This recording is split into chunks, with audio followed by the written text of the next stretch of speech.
الحمد لله الذي أنزل على عبده الكتاب ولم يجعل له عوجا قيما لينذر بأسا شديدا من لدنه ويبشر المؤمنين الذين يعملون الصالحات أن لهم أجرا حسنا ماكثين فيه أبدا وأشهد أن لا إله إلا الله وحده لا شريك له وأشهد أن محمدا عبده ورسوله وصفيه وخليله وخيرته من خلقه وأمينه على وحيه أرسله ربه رحمة للعالمين وحجة على العباد أجمعين فصلوات الله وسلامه وعلى آله الطيبين وأصحابه الغر الميامين ما اتصلت عين بنظر ووعت أذن بخبر وسلم تسليما كثيرا أما بعد فإن أصدق الحديث كتاب الله وأحسن الهدي هدي محمد صلى الله عليه وسلم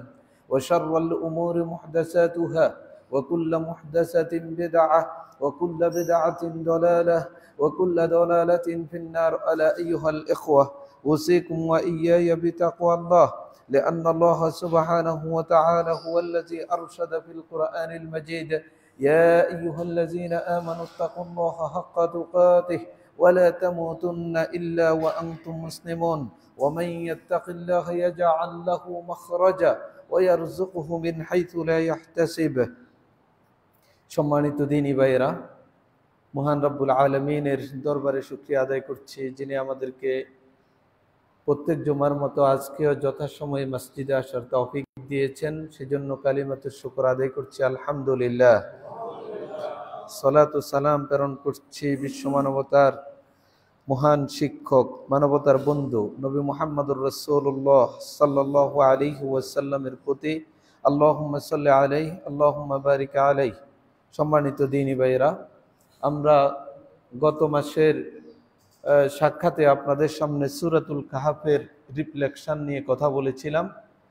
সেখানে আমরা তুলে ধরার চেষ্টা করেছিলাম যে সূরাতুল কাহাফ এমন একটি গুরুত্বপূর্ণ সূরা, যে সূরাটি প্রত্যেক সপ্তাহের জুমাবারে তেলাওয়াত করার জন্য রাসূলুল্লাহ সাল্লাল্লাহু আলাইহি ওয়াসাল্লামের পক্ষ থেকে নির্দেশনা রয়েছে। যেই সূরাটি তেলাওয়াতের মাধ্যমে এক জুমা থেকে আরেক জুমা পর্যন্ত সময়টাকে আল্লাহর রহমত দিয়ে আলোকিত করে দেন এবং দাজ্জালের ফিতনা থেকে এই সূরা তেলাওয়াতের কারণে, এই সূরা প্রথম 10টি আয়াত মুখস্থ করার কারণে, কোনো বর্ণনায় শেষ 10টি আয়াত মুখস্থ করার কারণে দাজ্জালের ফিতনা থেকে আল্লাহ রাব্বুল আলামিন আমাদেরকে রক্ষা করেন। এই যাবতীয় কথাগুলি আমরা গত আলোচনা আপনাদের সামনে তুলে ধরে সর্বশেষ যেই সূরাতুল কাহাফের 4টি ঘটনার একটি গুরুত্বপূর্ণ ঘটনা আলোচনা করেছি। আজকে তার দ্বিতীয় পর্ব আমরা কথা বলতে চাই, সেটি হলো যুলকারনাইন সম্পর্কে। আপনারা জানেন এই সূরাতুল কাহাফের মধ্যে 4টি গুরুত্বপূর্ণ ঘটনাকে আল্লাহ তাআলা তুলে ধরেছেন। সেটাও আমরা বলেছিলাম যে 9 নম্বর আয়াত থেকে শুরু করে 26 নম্বর আয়াত পর্যন্ত পূর্ববর্তী জামানার গুহাবাসী যুবকদের ব্যাপারে আলোচনা হয়েছে, যাদেরকে আমরা আসহাবুল কাহাফ বলে থাকি। দ্বিতীয় ঘটনায় আলোচনা হয়েছে দুজন বাগানের মালিক সম্পর্কে, যাদেরকে আল্লাহ তাআলা সম্পদ দিয়ে পরীক্ষা করেছিলেন। একজন সম্পদের প্রতি শুকরিয়া আদায় করেছেন, আল্লাহ তাআলা তাকে বহুগুণে বৃদ্ধি করে দিয়েছেন। আরেকজন সম্পদের প্রতি কৃতজ্ঞতা পোষণ না করার কারণে আল্লাহ তাআলা তার সম্পদকে বিনষ্ট করেছেন। এই ছিল দ্বিতীয় ঘটনা। তৃতীয় ঘটনা আলোচনা হয়েছে, আমরা আপনাদের কাছে বলেছিলাম যে 59 নম্বর আয়াত এর পরে 60 থেকে শুরু হয়ে 82 নম্বর আয়াত পর্যন্ত খিজির এবং মুসা আলাইহিস সালাম সম্পর্কে আলোচনা। চতুর্থ ঘটনা যেটা ছিল যুলকারনাইন সম্পর্কে, আর সে আলোচনা কোরআনুল কারীমের সূরাতুল কাহাফে কোট করেছেন 83 নম্বর আয়াত থেকে 102 নম্বর আয়াত পর্যন্ত। 102 নম্বর আয়াত পর্যন্ত যুলকারনাইন সম্পর্কে আলোচনা বিবৃত হয়েছে। আজকের এই খুতবায় আপনাদের সামনে যুলকারনাইন সম্পর্কে আমরা কথা বলার চেষ্টা করব ইনশাআল্লাহ তাআলা। আমার বিশ্বাস এই সংক্রান্ত আলোচনা আপনারা সচরাচর জানার সুযোগ হয় না এবং সচরাচর এই বিষয়গুলিকে আমরা আলোচনায় নিয়েও আসি না। তো যেহেতু জুমার খুতবা একটা ক্লাসের মতো, আমরা এটা জানার চেষ্টা করব এবং এই সংক্রান্ত কোরআনিক নির্দেশনাগুলিও বুঝার চেষ্টা করব ইনশাআল্লাহ তাআলা।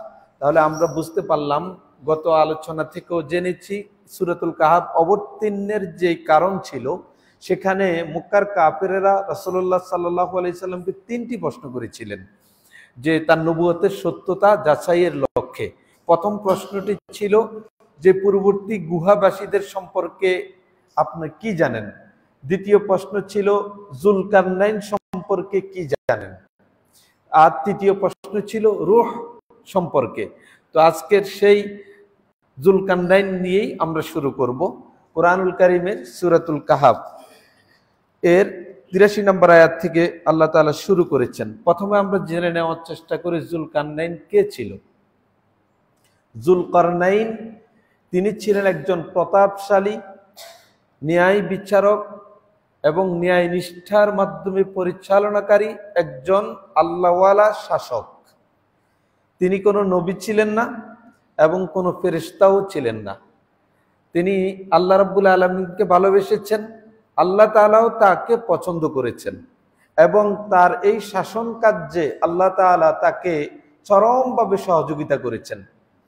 এই ঘটনা থেকে আমরা দেখব বর্তমান সময়েও যারা আল্লাহর প্রতি সন্তুষ্ট হয়ে আল্লাহর সাহায্য নিয়ে কোনো জাতির পরিচালনার ক্ষমতা পেয়ে থাকে এবং আল্লাহর নির্দেশনার আলোকেই তার ক্ষমতাটা পরিচালনা করে, আল্লাহ রাব্বুল আলামিন তাকে সহযোগিতা করেন। তো যুলকারনাইন তিনি একজন বাদশা ছিলেন। তাকে কেন যুলকারনাইন বলা হয়? যুলকারনাইন মানে হলো শিংওয়ালা, দুইটি শিংওয়ালা, যার দুইটি শিং আছে, তাকে যুলকারনাইন বলা হয়। কিন্তু যুলকারনাইন তাকে দুই শিংওয়ালা বলার কারণ কি? তাকে দুটি শিংওয়ালা বলার কারণ সম্পর্কে মুফাসসিরিনে কেরাম অনেকগুলি বক্তব্য নিয়ে এসেছেন। তার একটি হলো, কেউ বলেন যে তার মাথার মধ্যে দুটি গুচ্ছ ছিল, চুলের দুইটা বেনির মতো ছিল, গুচ্ছ ছিল, যার কারণে তাকে যুলকারনাইন বলা হয়। কেউ বলেন তার মাথার মধ্যে সিংহের মতো দুইটা চিহ্ন ছিল, সিংহের দুটি চিহ্ন ছিল, যার কারণে তাকে যুলকারনাইন বলা হয়। আবার কেউ বলেছেন তার মাথার মধ্যে দুটি ক্ষত চিহ্ন ছিল, যার কারণে তাকে যুলকারনাইন বলা হয়। আলী ইবনে আবি তালিব রাদিয়াল্লাহু তাআলা আনহুর সূত্রে বিশুদ্ধ সনদে বর্ণিত ফাথুল বারীতে বর্ণনাটি এসেছে। তিনি বললেন যুলকারনাইন এই নামে তাকে নামকরণ করার কারণ হলো তিনি পৃথিবীর পূর্ব এবং পশ্চিম এই দুটি প্রান্তকেই সমানভাবে তিনি শাসন করেছেন।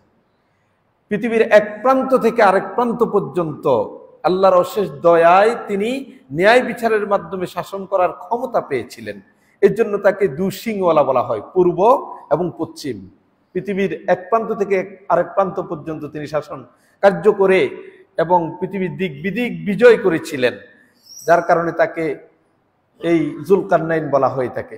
সর্বোপরি এটি হলো প্রসিদ্ধ মত যে তিনি পৃথিবীর পূর্ব থেকে পশ্চিম এক প্রান্ত থেকে আরেক প্রান্ত পর্যন্ত বিজয় বেশে ন্যায় বিচারের সাথে পরিচালনা করার কারণে তাকে যুলকারনাইন বলা হয়। আরেকটি বর্ণনা দেখি আমরা, যুলকারনাইনকে আল্লাহ তাআলা যে জাতির কাছে প্রেরণ করেছিলেন, ওই জাতির লোকেরা তার কপালে মারতে মারতে তাকে মেরে ফেলে, কপালের মধ্যে আঘাত করতে করতে তার মৃত্যু হয়ে যায়। পরবর্তীতে আল্লাহ তাআলা তাকে আবার জীবন দিয়ে পৃথিবীতে প্রেরণ করেন, যার কারণে তাকে যুলকারনাইন বলা হয়। একবার পৃথিবীতে ছিলেন, মৃত্যুবরণ করেছেন, আবার তাকে জীবন দিয়েছেন। এই বর্ণনাটিও ফাথুল বারীর মধ্যে এসেছে। তাহলে আমরা সর্বোপরি বুঝলাম তাকে শিংওয়ালা বলার অনেকগুলি কারণের প্রসিদ্ধ কারণ হলো পৃথিবীর পূর্ব এবং পশ্চিম তিনি বিজয় অর্জন করে শাসন করেছিলেন, যার কারণে দুই প্রান্তের সাথে মিল রেখে তাকে দুটি শিংওয়ালা বলা হয়। প্রিয় ভাইয়েরা, তিনি কখন এসেছিলেন এই পৃথিবীতে? তার এই শাসন কার্যটা কখন পরিচালিত হয়েছিল? অনেকেই বলে থাকেন যুলকারনাইন হলেন আলেকজান্ডার দ্য গ্রেটকে। এটা একটি ভুল কথা। আলেকজান্ডার দ্য গ্রেট আর যুলকারনাইন সম্পূর্ণ আলাদা দুজন ব্যক্তি। জুলকারনাইন হলেন ইব্রাহিম আলাইহিস সালাতু ওয়াস সালামের যুগের, আজ থেকে প্রায় 5000 বছর আগের।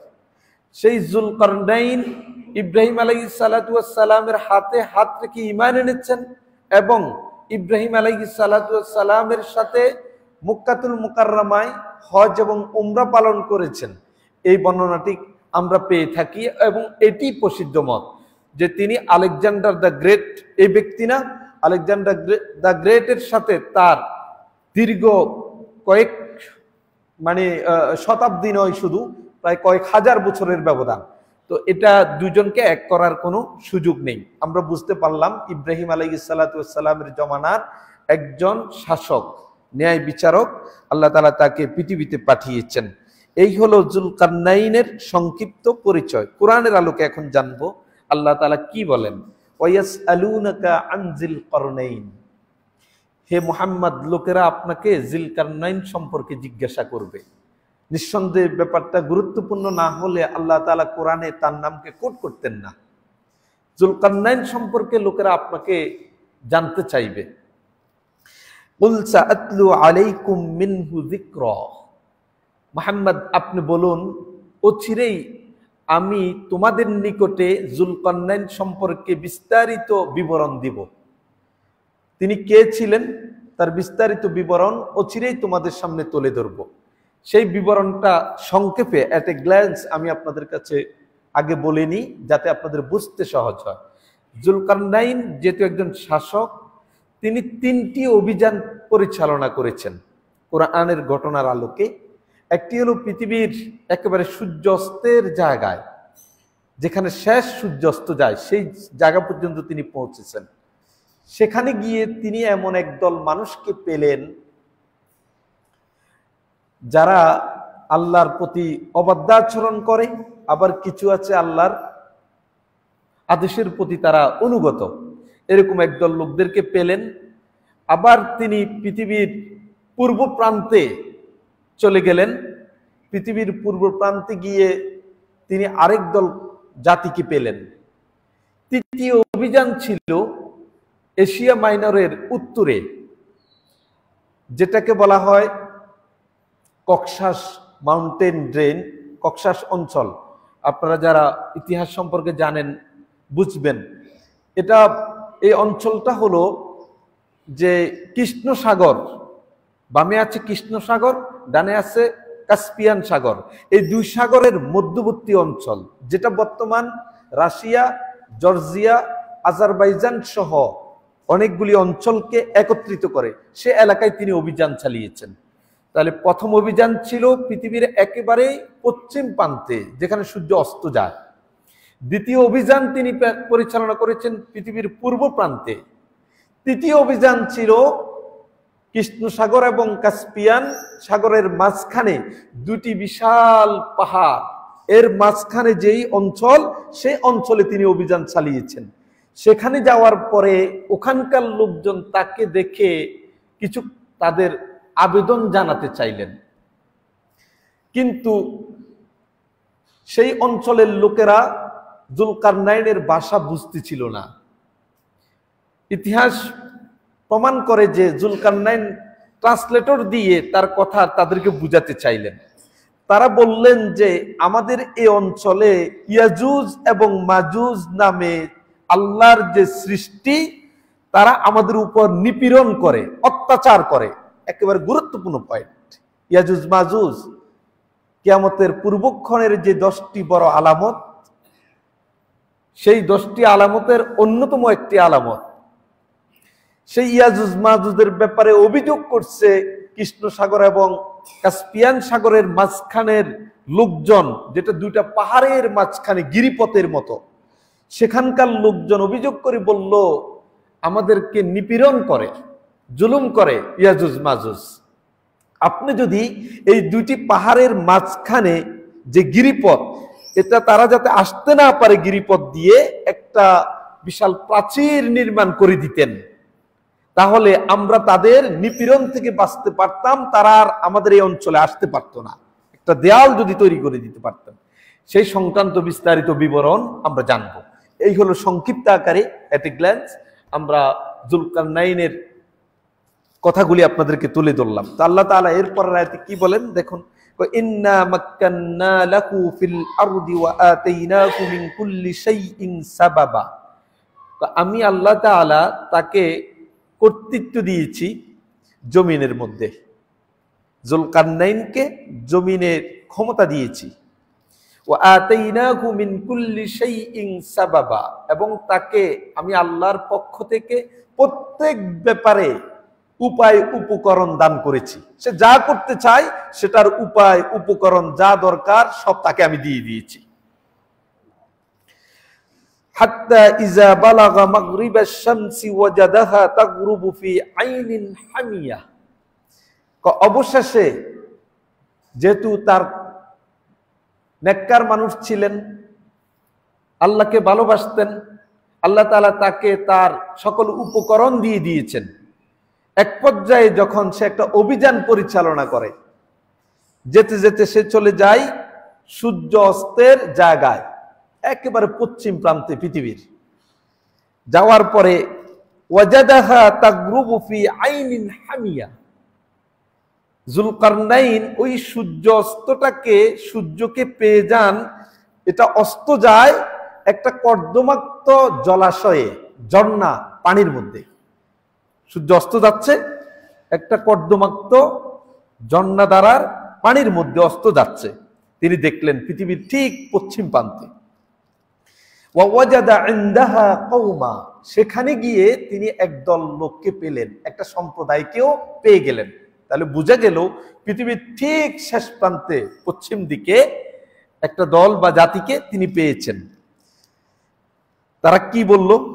কুলনা ইয়া যুলকারনাইন, আল্লাহ তাআলা বললেন, হে যুলকারনাইন, ইম্মা আন তুআযযিবা, চাইলে তুমি এই জাতিকে শাস্তি দিতে পারো, ওয়া ইম্মা আন তাত্তাখিযা ফীহিম হুসনা, আর চাইলে তুমি তাদের সাথে ন্যায়সঙ্গত সদাচরণও করতে পারো।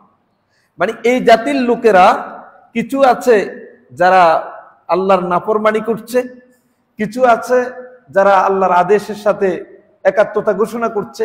এই জন্য আল্লাহ তাআলা বললেন, তুমি চাইলে এদের মধ্য থেকে যারা অন্যায় অবিচার জুলুম নিপীড়ন করে এদেরকে শাস্তি দিতে পারো, আবার তাদের মধ্যে তুমি চাইলে সদাচরণটাও করতে পারো। তখন তিনি বলছেন, যুলকারনাইন বলতেছেন আল্লাহর এই দুটি নির্দেশনার আলোকে কি বলে, আম্মা মান যালামা ফাসাউফা নুআযযিবুহু সুম্মা ইউরাদ্দু ইলা রাব্বিহি ফায়ুআযযিবুহু আযাবান নুকরা।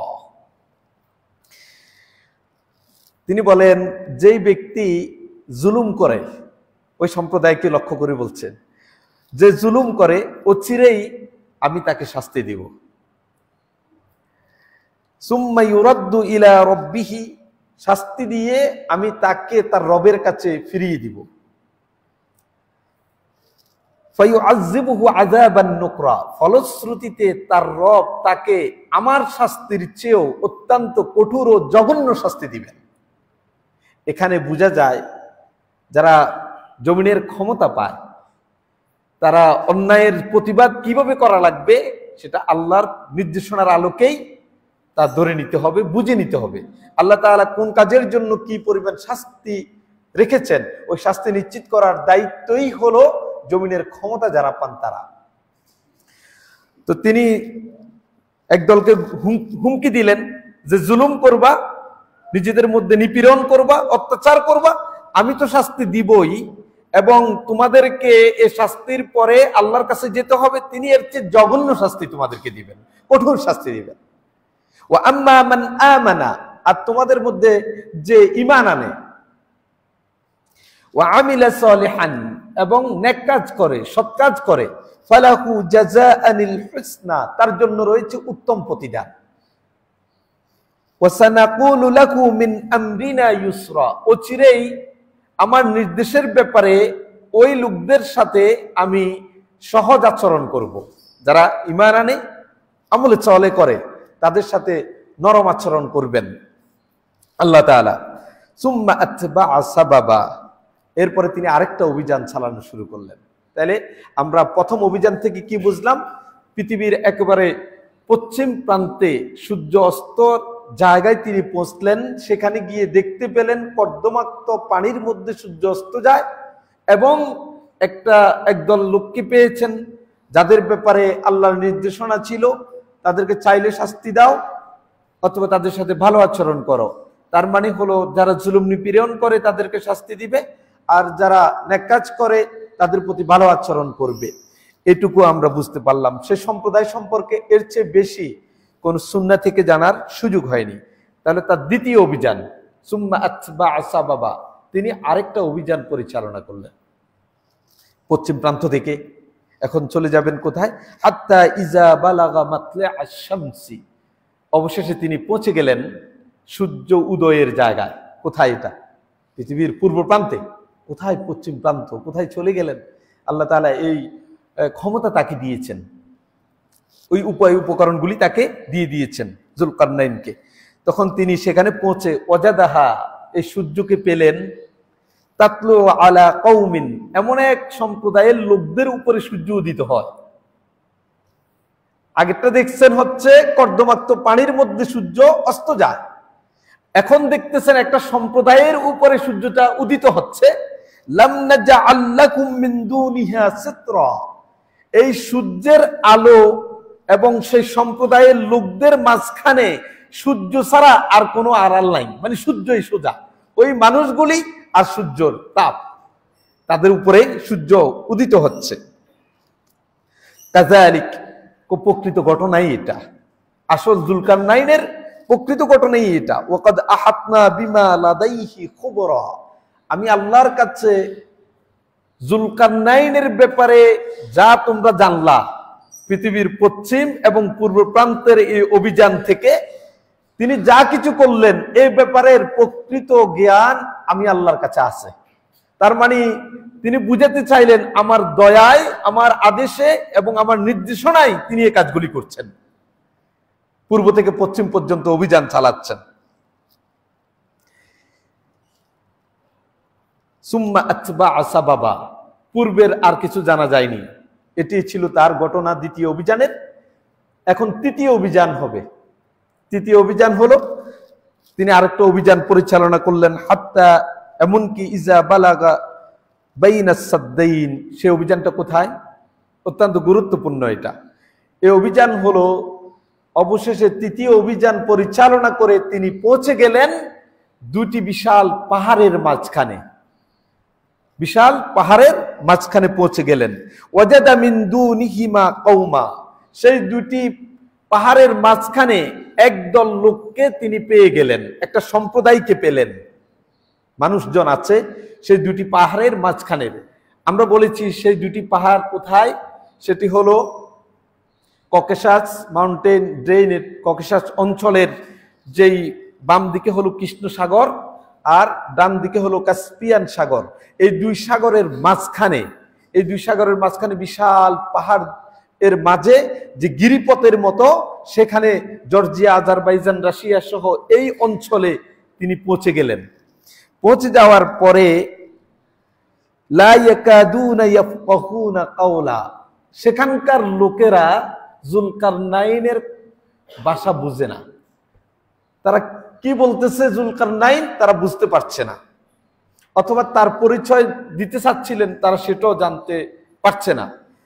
ইতিহাস যেটা আমাদেরকে বলে সেটা হলো ট্রান্সলেটর দিয়ে তিনি তার ভাষা তাদেরকে বুঝালেন।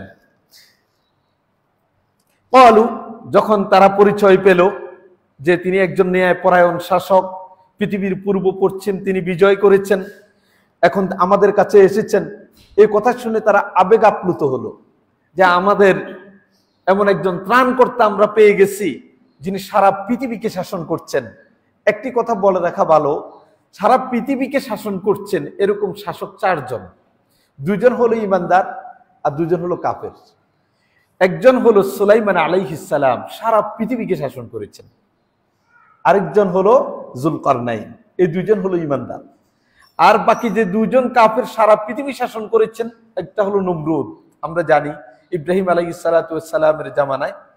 আরেকটা হলো বুখতে নাসার, যেটাকে ইংরেজিতে বলে নেবুকাদনেজার, বুখতে নাসার। এই দুটো ছিল কাফের। তাহলে দুইজন আল্লাহওয়ালা আর দুইজন কাফের সারা পৃথিবীকে শাসন করেছেন। এর মাধ্যমে পৃথিবীর কাছে কিছু শিক্ষাও রেখে গিয়েছেন। যাই হোক, জুলকারনাইন যখন সেই দুটি পাহাড়ের মাঝখানের জাতিসত্তার কাছে গিয়ে পৌঁছলেন, তারা তার কথা বুঝতে পারছিলেন না। ট্রান্সলেটর দিয়ে তার পরিচয় তাদেরকে জানালেন, তখন তারা একটু আবেগাপ্লুত হয়ে আশান্বিত হলেন। তারা জুলকারনাইনের কাছে আবেদন করলেন। কি আবেদন দেখেন, ক্বালু ইয়া জুলকারনাইন, হে জুলকারনাইন, ইন্না ইয়াজুজা ওয়া মাজুজা মুফসিদুনা ফিল আরদ। ইয়াজুজ এবং মাজুজ এরা জমিনে খুব বিপর্যয় সৃষ্টি করছে, সন্ত্রাসী কার্যকলাপ চালাচ্ছে।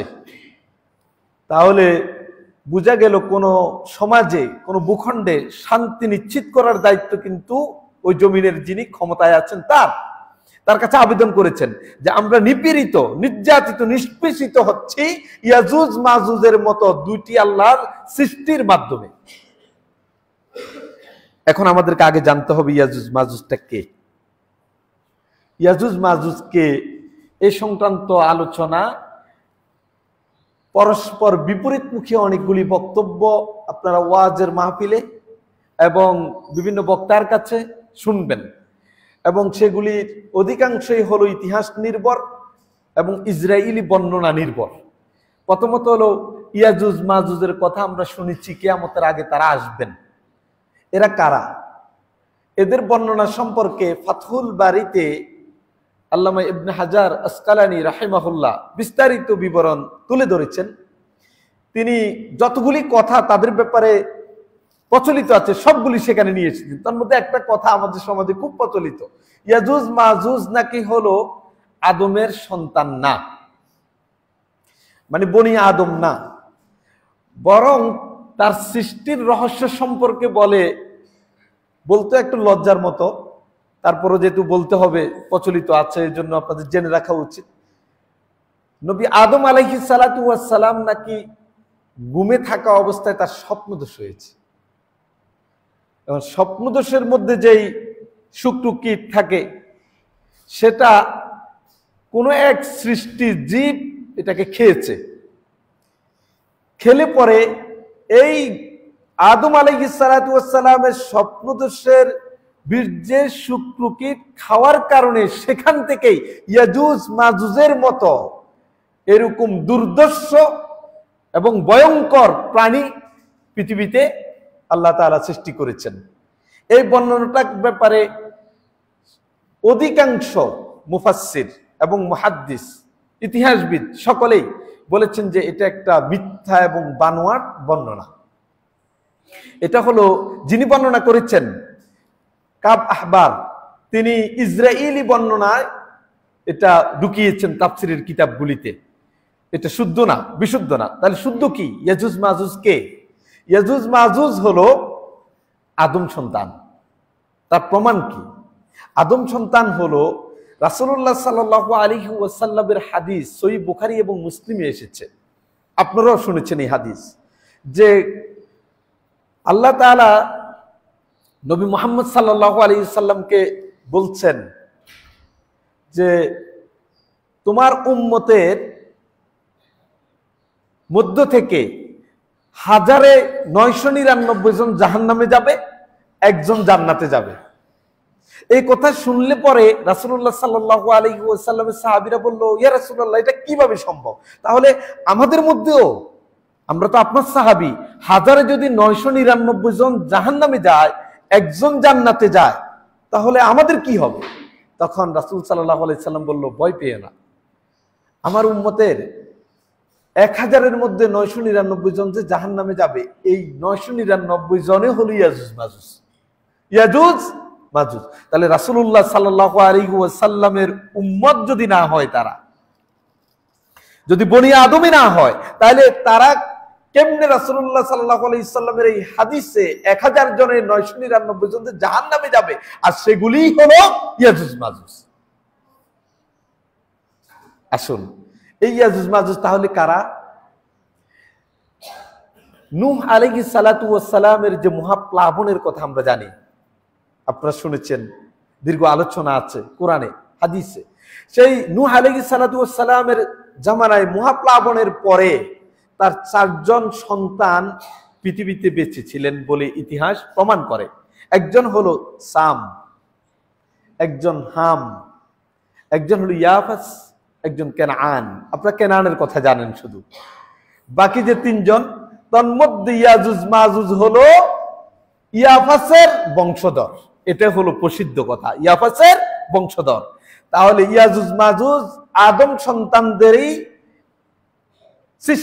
সন্তানদের থেকেই এসেছে এবং তারা হলেন নূহ আলাইহিস সালাতু ওয়াস সালামের 4 জন সন্তানের ইয়াফাসের বংশধর। তাদের সৃষ্টি এবং দৈহিক গঠনটা কেমন? অত্যন্ত ভয়ঙ্কর। কানগুলি একবারে মানে এর মতো, হাতির কানের মতো, নাকগুলি ছোট ছোট চ্যাপ্টা, চোখগুলি ছোট, চেহারাটা একদম চাপা, দেখতেও অনেকটা মঙ্গোলিয়ানদের মতো। আপনারা যারা মঙ্গোলিয়ানদের কোনো ছবি দেখেছেন তারা বুঝবেন। কিন্তু তাদের প্রচন্ড শক্তি, দুর্দর্শ, মুশরিক এবং ভয়ঙ্কর। তারা এতটাই শক্তিশালী, আমরা সেই হাদিস আপনাদেরকে বলবো। রাসূল সাল্লাল্লাহু আলাইহি সাল্লাম বললেন যে কিয়ামতের পূর্বে আল্লাহ তাআলার সৃষ্টি ইয়াজুজ মাজুজ যখন পৃথিবীতে আসবে, কেউই তাদেরকে মোকাবেলা করার শক্তি থাকবে না, পারবে না তাদের সাথে, এতটাই দুর্দর্শ, ভয়ঙ্কর। সেই ইয়াজুজ মাজুজের ব্যাপারে কাস্পিয়ান এবং কৃষ্ণ সাগর দুইটি সাগরের মাঝখানের যে মানুষজনেরা জুলকারনাইনের কাছে আবেদন করলো, এরা আমাদের উপর নিপীড়ন করে, এরা আমাদেরকে নির্যাতন করে, আপনি এদের নির্যাতন থেকে বাঁচার জন্য আমাদেরকে একটা প্রাচীর নির্মাণ করে দেন 2 পাহাড়ের সাথে মিলিয়ে উঁচু করে, যাতে করে পাহাড়ের ও প্রান্ত থেকে তারা আমাদের এই অঞ্চলে প্রবেশ করতে না পারে। এই ব্যাপারে ইয়াজুজ মাজুজের কিয়ামতের পূর্বের যেই পৃথিবীতে আসবে সেটার সম্পর্কে সহিহ মুসলিমের 2937 নম্বর হাদিসে দীর্ঘ এক হাদিস বর্ণিত হয়েছে। সেটা আগে আমরা একটু বলিনি, মনোযোগ দিয়ে শুনুন। আমরা জানি যে কিয়ামতের বড় আলামতগুলি প্রকাশিত হবে ইমাম মাহাদির মাধ্যমে। আমরা অনেকবার আপনাদেরকে বলেছি, ইমাম মাহাদি থাকাকালীন সময়ে 7, 8, 9 বছর তিনি শাসন করবেন বলে 3টি বর্ণনা পাওয়া যায়। তখন পৃথিবীতে আসবে কে? দাজ্জাল। দাজ্জাল তার আত্মপ্রকাশ ঘটবে ইরানের ইস্পাহান নামক নগরী থেকে। তার অনুসারী হবে 70,000 ইহুদি। দাজ্জাল যখন পৃথিবীব্যাপী তার ফিতনা ছড়ানো শুরু করবে, তখন আল্লাহ তাআলা দাজ্জালকে হত্যা করার জন্য প্রেরণ করবেন দ্বিতীয় আকাশ থেকে পৃথিবীতে ঈসা ইবনে মারইয়াম আলাইহিস সালামকে। তিনি দাজ্জালকে হত্যা করবেন বাবুল লুদ নামক জায়গায়, যেটা বর্তমান ইসরায়েলের বিমানবন্দরের প্রধান ফটক। সেখানে পেয়ে যাবেন ঈসা ইবনে মারইয়াম, দাজ্জাল এবং তার অনুসারীদেরকে সেখানে হত্যা করবেন, পরাস্ত করবেন। এই দীর্ঘ বর্ণনার পরে ইয়াজুজ মাজুজের কথা 2937 নম্বর হাদিসে সহিহ মুসলিমের বর্ণনায় এসেছে। দাজ্জাল এবং তার অনুসারীদেরকে পৃথিবী থেকে নির্মূল করার পরে এই পৃথিবীতে যারা বেঁচে থাকবেন তাদেরকে লক্ষ্য করে ঈসা ইবনে মারইয়ামকে আল্লাহ তাআলা বলবেন, হে ঈসা ইবনে মারইয়াম, তিনি কিন্তু আছেন, হে ঈসা ইবনে মারইয়াম, আমার সৃষ্টির মধ্য থেকে এমন এক প্রতাপশালী সৃষ্টি আমি অচিরেই প্রেরণ করব, বের করে নিয়ে আসব। তাদের থেকে বাঁচার জন্য তুমি এবং তোমার অনুসারীরা আশ্রয় গ্রহণ করো তুর পাহাড়ে। তুর পাহাড়ে তোমরা কি করো? আশ্রয় গ্রহণ করো। সকলেই তুমি তোমার অনুসারীদেরকে নিয়ে তুর পাহাড়ে চলে যাও। ঈসা ইবনে মারইয়াম এবং তার অনুসারীদেরকে তুর পাহাড়ে আশ্রয়ে চলে যাবেন।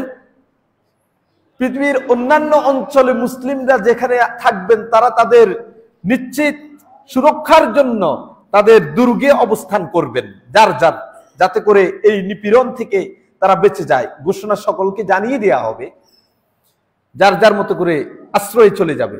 তখন আল্লাহ তাআলা ওই যে দুই পাহাড়ের মাঝখানে যে প্রাচীর যুলকারনাইন তৈরি করে দিয়েছেন সেটাকে তিনি চূর্ণ বিচ্ছিন্ন করে জমিনের সাথে মিশিয়ে দিবেন। আল্লাহু আকবার।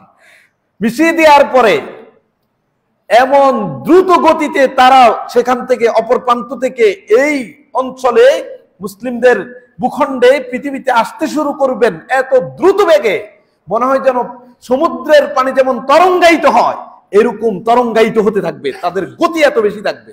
উপর থেকে তারা যখন পৃথিবীতে ডুবতে থাকবে, দেয়ালের অপর প্রান্ত থেকে দেয়ালটাকে আল্লাহ তাআলা চূর্ণ বিচ্ছিন্ন করে দিবেন। তারা আসার পথে তবারিয়া নামক উপসাগর দিয়ে আসবেন। তাদের প্রথম দল মানে ইয়াজুজ এবং মাজুজের প্রথম দল তবারিয়া উপসাগরের কাছে এসে তবারিয়া উপসাগরের পানিগুলিকে নিমিষেই খেয়ে শেষ করে ফেলবে। চিন্তা করে দেখুন, নিমিষেই খেয়ে শেষ করে ফেলবে। তাদের পরবর্তী দল যখন তাদের পিছনে পিছনে আসবে, তারা এসে ওই তবারিয়া উপসাগরকে একেবারে শুকনো পানিহীন অবস্থায় পাবে, পানি পান করার আর কিছুই পাবে না।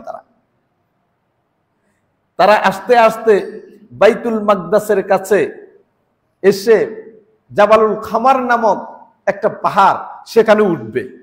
উঠে তারা জোরে ঘোষণা দিবে যে হে পৃথিবীর মানুষ, হে পৃথিবীর সৃষ্টি, শুনে রাখো, এই পৃথিবীতে যারা আছে সকলকে আমরা হত্যা করেছি। তারা বলবে, কাউকে তো খুঁজে পাচ্ছে না, সবাই তো নিরাপদ জায়গায় আশ্রয়। তখন তারা বলবে এখন শুধুমাত্র বাকি আছে আকাশে যারা আছে এদেরকে হত্যা করা। এখন আকাশের লোকদেরকে হত্যা করার জন্য তারা তীর মারবে আকাশের দিকে। রাসূল সাল্লাল্লাহু আলাইহি ওয়াসাল্লাম বলেন, সহিহ মুসলিমের বর্ণনা, ওই তীরের মাথার মধ্যে লাল রক্ত মিশ্রিত হয়ে তাদের কাছে তীরগুলি ফিরিয়ে আসবে। তারা সেগুলি দেখে চিৎকার দিয়ে বলবে যে আকাশের বাহিনীও শেষ। মানে তাদেরকে বোকা বানানোর জন্য এই তীরের মাথায় রক্ত মিশ্রিত করে দেয়া হবে। আসলে তো জমিনে যারা আছে তারাও কোথায়? সুরম্য আশ্রয় চলে গিয়েছেন। জমিনেরদেরকে তারা হত্যা করেনি, এখন আকাশেরদেরকে হত্যা করার জন্য তীর মারতেছে আর ফিরে আসতেছে রক্তবর্ণ দেখে। তারা কি মনে করলেন তাদেরকে হত্যা করেছেন? ইতিমধ্যে যারা আশ্রয়ে গেলেন, যাওয়ার সময় পানীয় খাবার নিয়ে গেলেন, খাবার এবং পানীয় কমতে শুরু করলো, এক সময় অভাব দেখা দিল। এমন হয়েছে, হাদিসের বর্ণনা হলো একটা গরুর মাথার মূল্য 100 দিনার সমপরিমাণ মূল্য হয়ে গিয়েছে। মানে এতটাই পণ্যের অভাব, ঘাটতি। 100 দিনার হলেও একটা গরুর মাথা কিনে নিবে। 100 দিনার মানে বুঝেন, 20 দিনার মানে 7.5 ভরি স্বর্ণ। 1 ভরি সমান 2 লাখ। তাহলে 5 7 35, 36 37, 37.5 ভরি স্বর্ণ এখনকার হিসাবে। তাহলে 37.5 ভরি স্বর্ণ, 1 ভরির দাম যদি 2 লাখ হয়, 37.5 ভরির দাম কত? 75 লাখ টাকা। তাহলে 75 লক্ষ টাকা একটা গরুর মাথার দাম হবে। এরপরও কিনতে চাইবে, এতটাই খাবারের অভাব অনটন হয়ে যাবে। তখন ঈসা আলাইহিস সালাতু ওয়াস সালাম তার অনুসারীদেরকে নিয়ে যে তুর পাহাড়ে আশ্রয়ে আছেন, সেখান থেকে আল্লাহর কাছে দোয়া করবেন, হে আল্লাহ, আমরা তো কষ্ট পাচ্ছি, আপনি যে বাহিনীকে পৃথিবীতে পাঠালেন এদেরকে নির্মূল করে দেন। ঈমানদাররা সহ এই বাহিনী ইয়াজুজ মাজুজের বিরুদ্ধে আল্লাহর কাছে বদদোয়া করতে থাকেন।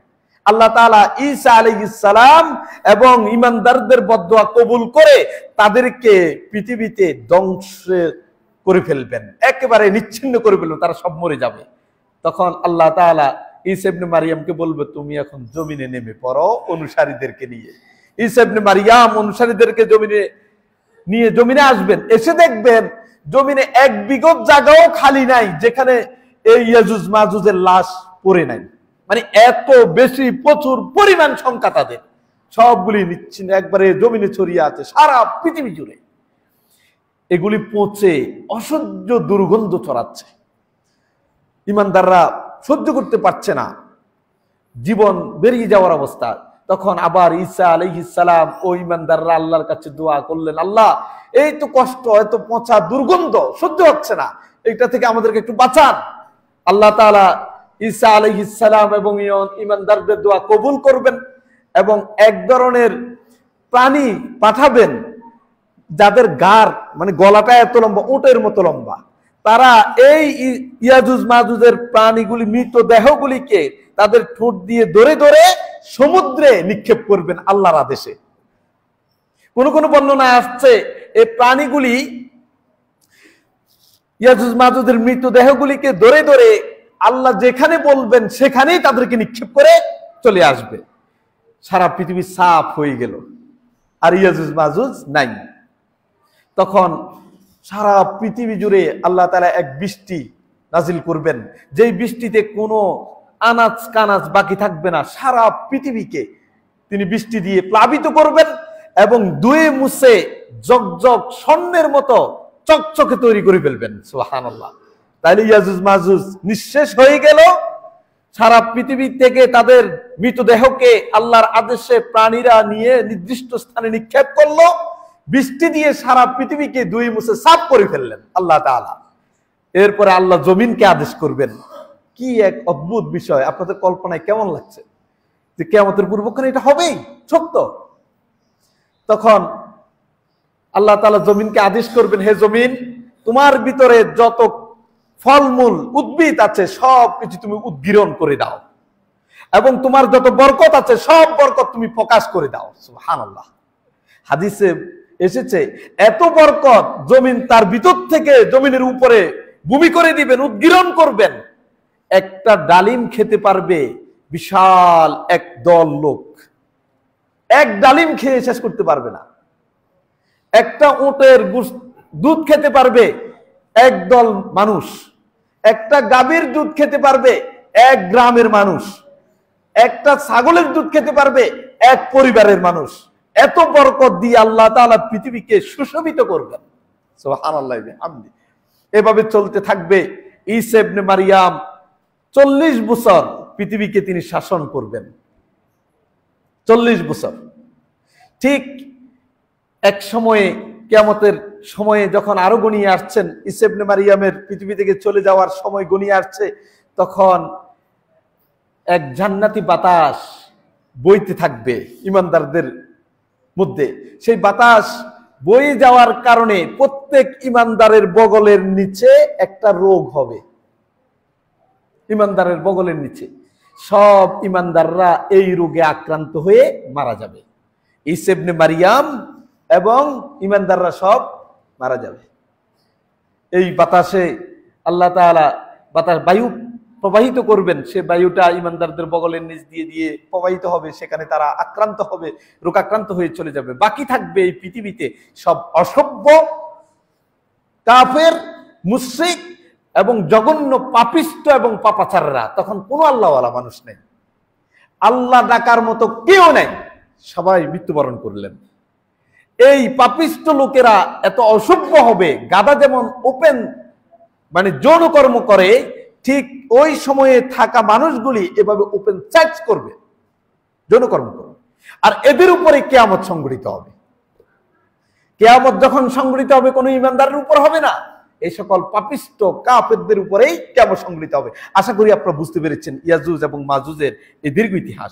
আসুন কোরআন থেকে আমরা জানার চেষ্টা করি বাকি অংশটুকু। আসুন, যখন তিনি তৃতীয় অভিযান প্রেরণ করলেন, সেখানে গিয়ে লোকজনের আবেদনের আলোকে তারা বলল যে ইয়াজুজ মাজুজ জমিনের মধ্যে বিপর্যয় সৃষ্টি করছে। ফাহাল নাজআলু লাকা খরজান আলা আন তাজআলা বাইনানা ওয়া বাইনাকুম সাদ্দা। আমরা কি, ওই এলাকার লোকজন বলতেছে, আমরা কি আপনাকে কিছু ট্যাক্স আমাদের লোকজন থেকে উঠিয়ে আপনাকে দিব, যেটা পারিশ্রমিক হিসাবে, যাতে করে আপনি আমাদের জন্য একটা প্রাচীর নির্মাণ করে দিতে পারেন। ধরেন দুইটি পাহাড় বিশাল উঁচু, মাঝখানের ওই গিরিপথ দিয়ে ইয়াজুজ মাজুজ এসে তাদেরকে জুলুম নিপীড়ন করে। এখন সেই অঞ্চলের লোকজন ইয়াজুজ মাজুজকে বলল, আমরা কিছু ট্যাক্স উঠাই দিয়ে আপনাকে কর দিই, আপনি এর বিনিময়ে আমাদেরকে এই দুইটি পাহাড়ের মাঝখানে উঁচু করে একটা প্রাচীর নির্মাণ করে দেন, যাতে ওরা আর এখানে আসতে না পারে।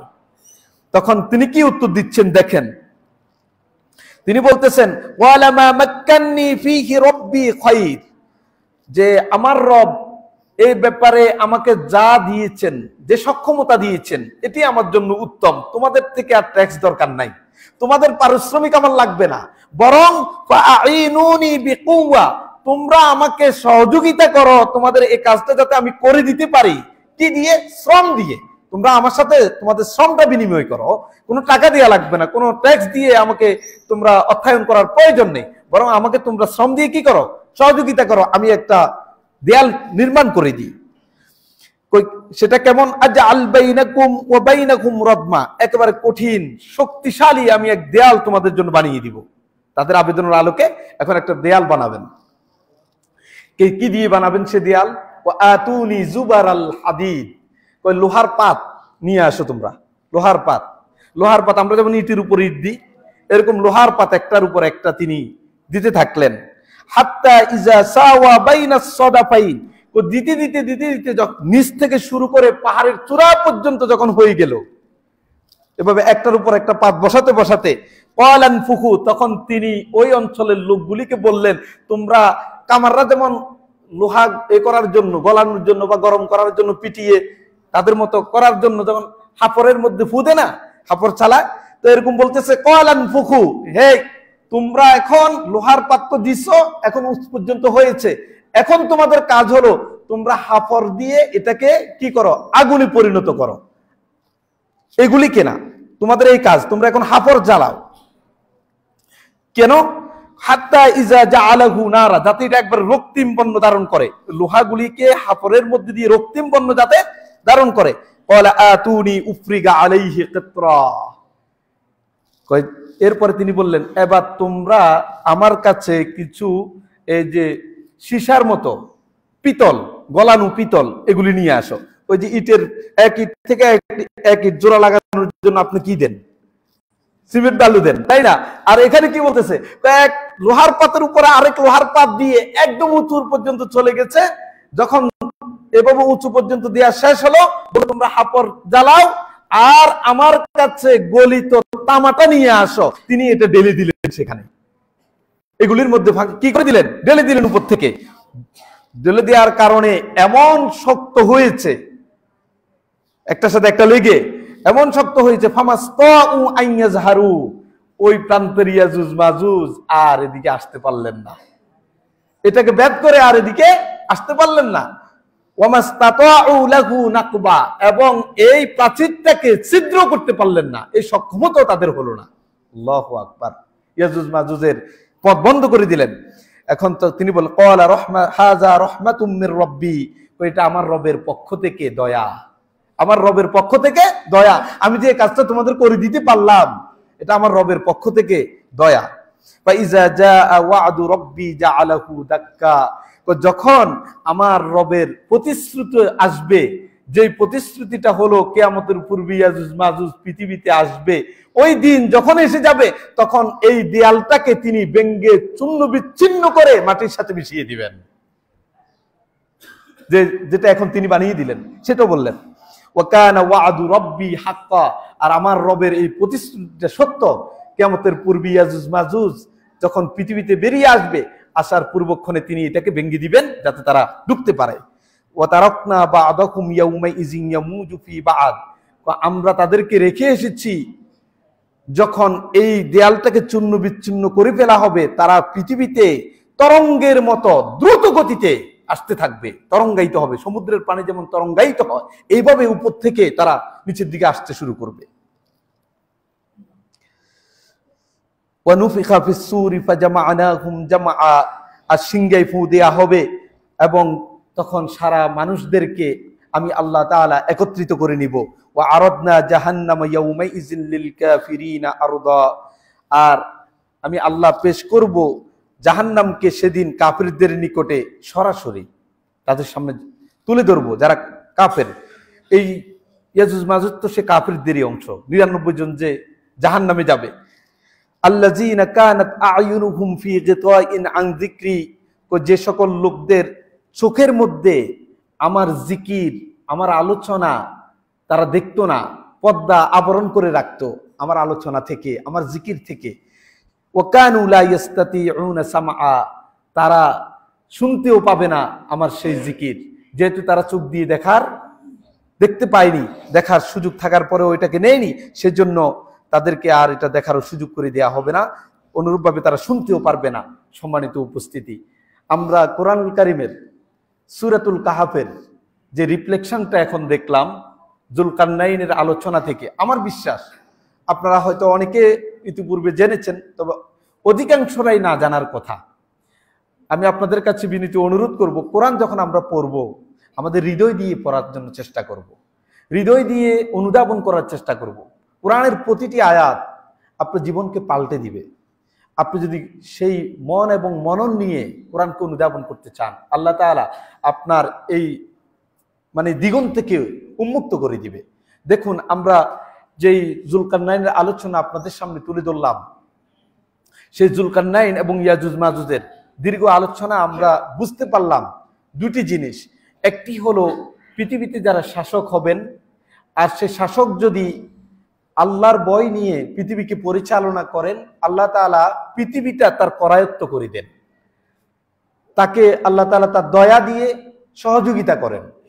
দ্বিতীয়ত আমরা জানলাম ইয়াজুজ মাজুজ কিয়ামতের পূর্বক্ষণে আসবেন, তারা এখন কোথায় আছেন এবং কি অবস্থায় আছেন, তাদের আসার পরের পরিস্থিতি কি হবে সে সম্পর্কিত আলোচনাও আমরা জানলাম। সর্বশেষ কথা, ইয়াজুজ মাজুজ যেই প্রাচীরের অপর প্রান্তে রয়েছেন, সেই প্রাচীরটা কি কেউ দেখার সুযোগ হয়েছে পৃথিবীতে? সারা পৃথিবীর সকল ইতিহাসবিদ, মুফাসসির, ফকিহ, মুহাদ্দিস একমত, সেই দেয়াল দেখার সৌভাগ্য পৃথিবীর কারো হয়নি। আল্লাহ তাআলা এটাকে আড়াল করে রেখেছেন, মানব চক্ষের দৃষ্টি থেকে এটাকে তিনি আড়াল করে রেখেছেন। এরকম আল্লাহ তাআলার অনেক সৃষ্টি আমাদের আড়ালে রয়েছে, জিন আমরা দেখতে পাই না, অথচ সেই জিনের ঘনত্ব এত বেশি যে এখানেও আছে। কিয়ামতের দিন আমরা দেখতে পাবো, তারা আমাদেরকে দেখতে পাবে না, এই মর্মে একটি বর্ণনা আমরা দেখেছি। তাহলে আসুন, কেউ কেউ বলে থাকেন যে ইয়াজুজ মাজুজের জন্য যে দেয়াল বানানো হয়েছে সেটা কি চীনের গ্রেট ওয়াল। চীনের লোকেরা কিন্তু তাদের বহিঃশত্রু থেকে বাঁচার জন্য গ্রেট ওয়াল করেছে, প্রায় 3600 কিলোমিটার দীর্ঘ, পাহাড়ের উপর দিয়ে ঘেরাও করে যে ওয়াল তৈরি করেছে, আপনি ইতিহাসে দেখবেন এবং আপনারা অনলাইনে এটা চার্জ দিয়ে দেখার চেষ্টা করবেন, দেখবেন যে এই গ্রেট ওয়াল তারা নির্মাণ করেছে। অনেকে আমরা ভুল ব্যাখ্যা দিয়ে থাকি, বলে থাকি না জানার কারণে, যে ইয়াজুজ মাজুজকে বাধা দেওয়ার জন্য যুলকারনাইন যে ওয়াল নির্মাণ করেছেন সেটা চীনের গ্রেট ওয়াল না, চীনের গ্রেট ওয়াল না, বরং সারা পৃথিবীর সকল উলামায়ে কেরাম, ফুকাহায়ে কেরাম একমত যে দেয়ালটা ইয়াজুজ মাজুজকে বাধা দেওয়ার জন্য যুলকারনাইন এর মাধ্যমে আল্লাহ তাআলা নির্মাণ করিয়ে দিয়েছেন, সেটা পৃথিবীর কেউ দেখার সুযোগ হয়নি। যদিও দেখেছেন কিনা এ মর্মে অনেকগুলি মুখরোচক বর্ণনা রয়েছে, কোনোটি নির্ভরযোগ্য না এবং কোনোটিরই সনদ নেই। আল্লাহ তাআলা আমাদেরকে বুঝার তৌফিক দান করুন এবং কোরআনের আলোকে আমাদের জীবনকে আলোকিত করার তৌফিক দান করুন। কোরআন যেমন বিভিন্ন ঘটনার সাক্ষী হিসেবে আমাদের সামনে উপস্থাপিত হয়, অনুরূপভাবে এই কোরআন আমাদেরকে আমাদের অনন্তকালকে সুখী এবং সমৃদ্ধময় করার জন্য দিকপাল হয়ে কাজ করে। আল্লাহ তাআলা সেই কোরআনের সাথে থাকার তৌফিক আমাদেরকে দান করুন, আমিন। সুবহানাকাল্লাহুম্মা ওয়া বিহামদিক, আশহাদু আল্লা ইলাহা ইল্লা আনতা আস্তাগফিরুকা ওয়া আতুবু ইলাইক।